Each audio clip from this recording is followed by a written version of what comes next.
My name is Muhammad Yassin. I am to be your instructor today. Class, we discuss about Lodi dynasty. Bahlūl Lodī was the founder of Lodi dynasty. Sultanate period ended with Lodi dynasty. He was a wise statesman who knew his limits. He took various measures to gratify his nobles. Gwalior, Samthal, Sarkat, Mewat was conquered by Bahlūl Lodī. He died in 1489 AD. To gain support and recognition, Bahlūl Lodī never sat on the throne. Instead, he opted to sit on the carpet with his nobles. Sikandar Shahi, 1489 to 1517 AD. Sikandar Shahi was the son of Bahlūl Lodī.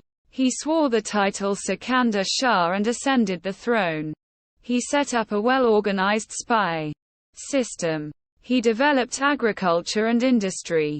He put severe restrictions on the Hindus. Sikandar Shah enjoyed Shehnai music.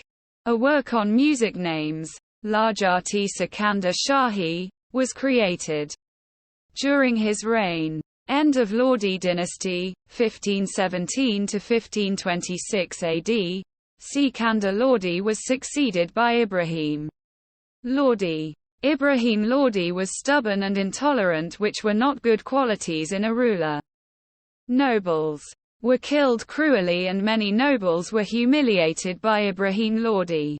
He also treated his son Dilwar Khan Lodi cruelly. Invasion of India was done by Kabul ruler, Babur, at the behest of Daulat Khan, a very powerful noble from Punjab.